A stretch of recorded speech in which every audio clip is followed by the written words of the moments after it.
Salut tout le monde et nous nous retrouvons pour une nouvelle lecture shoujo. Ça faisait longtemps que je n'avais pas fait de lecture shoujo, donc je m'y remets de ce pas. Aujourd'hui je vais parler de deux mangas dont je ne continuerai pas l'achat, enfin la suite, parce que tout simplement ces mangas m'ont totalement saoulé. Pourtant j'ai pas beaucoup de mangas qui m'ont saoulé, j'en ai... allez quoi, sur tous les mangas que j'ai, il y a peut-être quoi, 3-4 séries qui m'ont pas plu, donc en soi ça va. Mais ceux-là, il y en a un où j'ai osé acheter les 3 premiers tomes en me disant bon, ça va être cucu, je suis en manque d'affection, ce qui n'est pas vrai du tout, mais c'est un peu cucu, voilà, c'est tout ce que j'aime bien, c'est comment dire, c'est banal, mais c'est un peu trop niais pour moi. Et l'autre, tout simplement, il ne m'intéresse mais absolument pas, mais totalement absolument pas. Enfin, c'est pas. Dans tous les cas, je vais vous expliquer le pourquoi du comment je n'ai pas aimé ces séries. Et je vous laisse avec le générique. Brrr.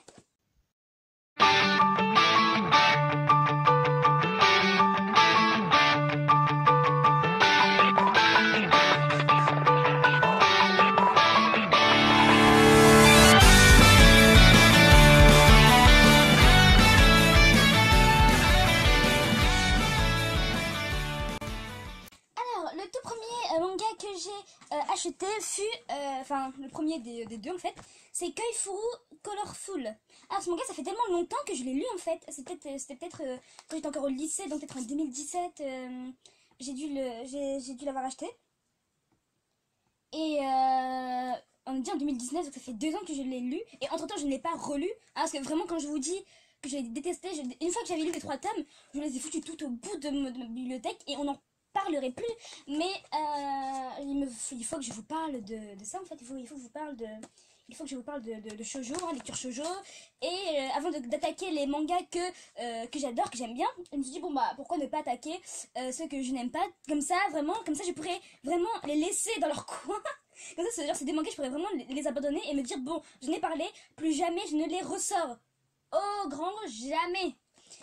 Alors, Koifuru Colorful, bref, vraiment ce manga, j'ai même pas envie de lire tout le titre, même si je l'ai fait au moins 10 fois, mais bref, de Ai Minase. Alors, un jour d'été, Mashiro rencontre Haruto et en tombe follement amoureuse.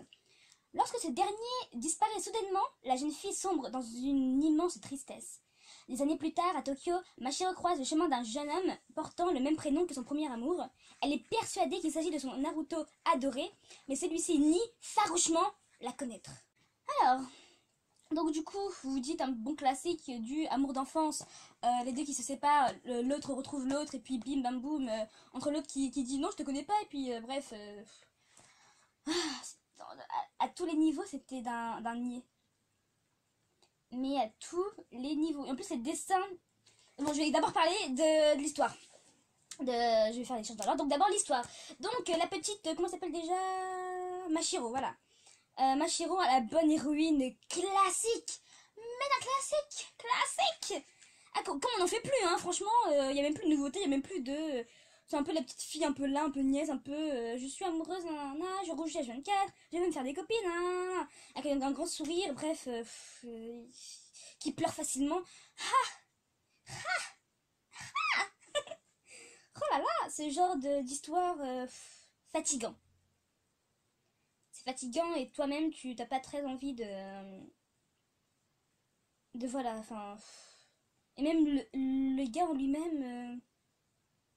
Bon, je vais vous dire concrètement, je suis en train de feuilleter là où ça ne m'a absolument pas plu, parce que genre il y a également des mangas hein, pour lesquels, enfin, pour qui l'héroïne était niaise. Je parle par exemple de Plus jeune que moi, où l'héroïne était pareille, hein, petit sourire, voilà. Il y a quel manga, enfin, quel autre manga aussi où l'héroïne est à peu près pareille. Enfin, il y en a plein, par exemple dans Don't Worry Be Happy, je sais pas si j'en avais parlé.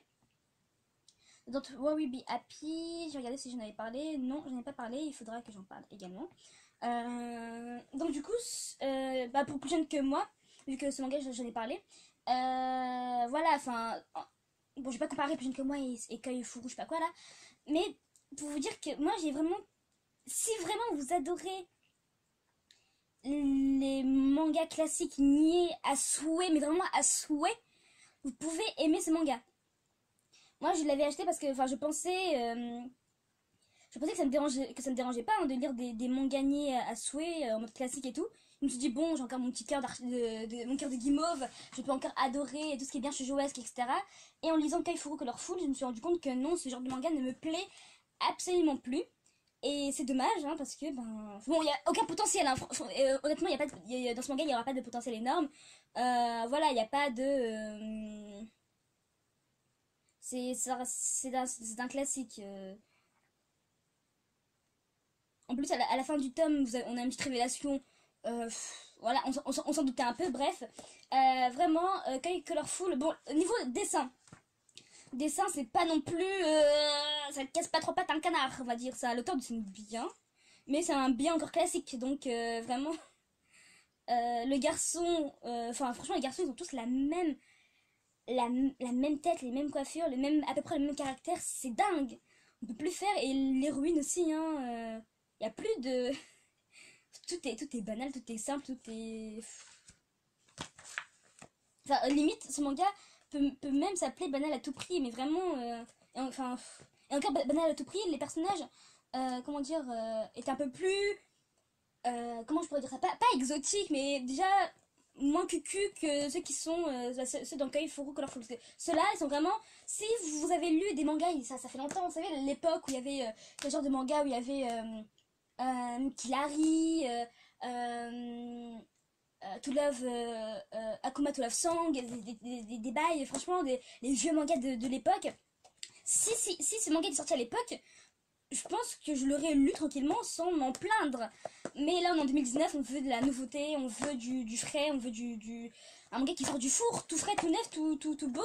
Et là, non, j'ai l'impression de m'être basculé déjà dans les années 2000, etc. Mais qu'en plus, c'est pas.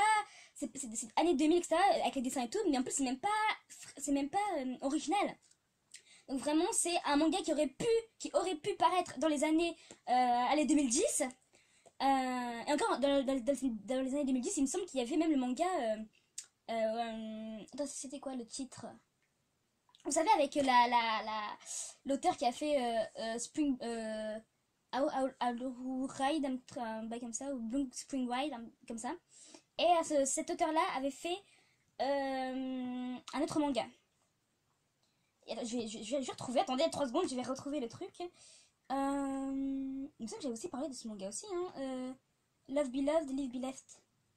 Je crois que la vidéo a été retirée, bon tant pis. Love. Bon, je vais marquer Blue Spring Ride. Parce que même ce manga-là, il était aussi sorti dans les années 2000. Je vais regarder. 2011, oui, pour vous dire. Hein.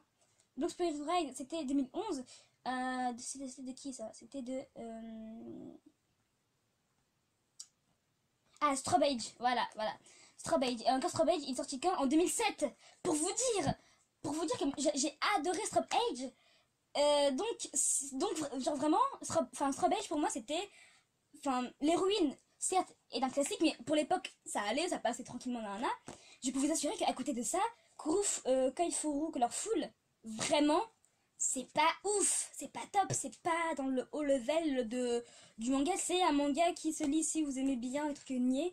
Mais là, en 2019, je cherche absolument autre chose, donc, next. En plus, j'ai osé, hein, franchement, j'ai osé acheter les 3 premiers tomes. Que j'ai évidemment lu, mais ces mangas finiront au fond de ma bibliothèque et vous n'en entendrez plus jamais parler de toute mon existence, sauf pour me plaindre évidemment, mais je n'en parlerai jamais, enfin je n'en dirai jamais du bien. Ça c'était pour Kai Colorful de Ai Minase. Soit. Maintenant passons à un manga qui est sorti récemment. Un manga qui est censé être bien. Enfin non, même pas c'est bien, je lui demande pas d'être bien ou je sais pas quoi. C'est juste il est sorti, il a voulu être un peu original dans son comment dire, dans sa manœuvre. Mais je n'ai pas aimé. Mais alors, pas du tout. Pas du tout. Et évidemment, ce manga, c'est Ellie, @Ellie, si vous préférez. Hashtag je n'ai pas de petite amie, de Fujimomo. Et le tome 1 est sorti en 2018. Je sais pas quand exactement. mais il est sorti en 2018 et il y avait un prix découvert dessus à 5,45 € jusqu'au 31/12/2018. Bref, j'ai encore les trucs, les choses et tout. Soit. Donc ce manga, je l'ai acheté. Je me suis dit, bon, j'ai vu dans le titre, j'ai vu un arrobase Ellie. Bon, l'héroïne m'avait l'air d'un classique limite casse-couille, mais je me suis dit, bon, ça a l'air mignon. Ça a l'air mignon, ça a l'air de traiter de Twitter, etc., etc. Je me suis dit, pourquoi pas? Pourquoi pas un manga qui traite des réseaux sociaux? Donc, je m'étais dit, bon, bah, ça avait l'air d'être sympathique. Ensuite, je lis le chapitre 1. En plus, je pense que d'abord, j'avais lu le chapitre 1 via, vous savez, comment on appelle ça? Comment est-ce qu'on appelle des échantillons de manga, tu sais, où on vous donne un petit livret d'un chapitre. Et normalement, ce petit livret vous donne envie d'acheter ce manga. Je me suis fait totalement avoir. Bref, je me suis fait avoir par ce petit livret. Donc, je me suis dit, bon, en plus, le tome il coûte 5,45 €. Je me suis dit, bon, c'est parti, go acheter ce manga. Et au fur et à mesure, c'est aussi tombé dans le. Pas dans le cliché. Enfin, j'ai pas le droit de dire que ça tombe dans le cliché, parce que oui, ça tombe dans le cliché, mais. Comment dire? Moi, j'aime également les mangas comment dire, qui tombent un peu dans le cliché. Enfin, retrouver des shoujo que je lisais à l'époque, moi ça me dérange pas, mais il faut que ce soit bien fait. Attendez 3 secondes, je bois. Bref, il faut que cela soit bien fait. Si c'est pas bien fait, ça sera pourri. Oula, j'ai eu à perdre ma vie. Ça va.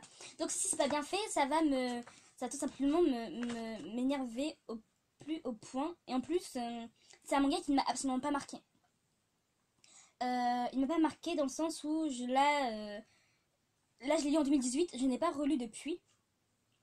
J'ai lu une fois, il ne m'a pas plu. Bon oui, je fais mes critiques sans relire mes mangas, mais à un moment, j'ai pas envie de souffrir le martyr à me retaper un tome, désolé pour les autres. Pour ceux que j'adore, évidemment, je les relis avant avec plaisir, pour en faire une bonne critique, etc. Là, franchement, ce torchon... ah, je suis méchante, non, c'est pas un torchon. C'est un manga qui a été fait avec amour et soin.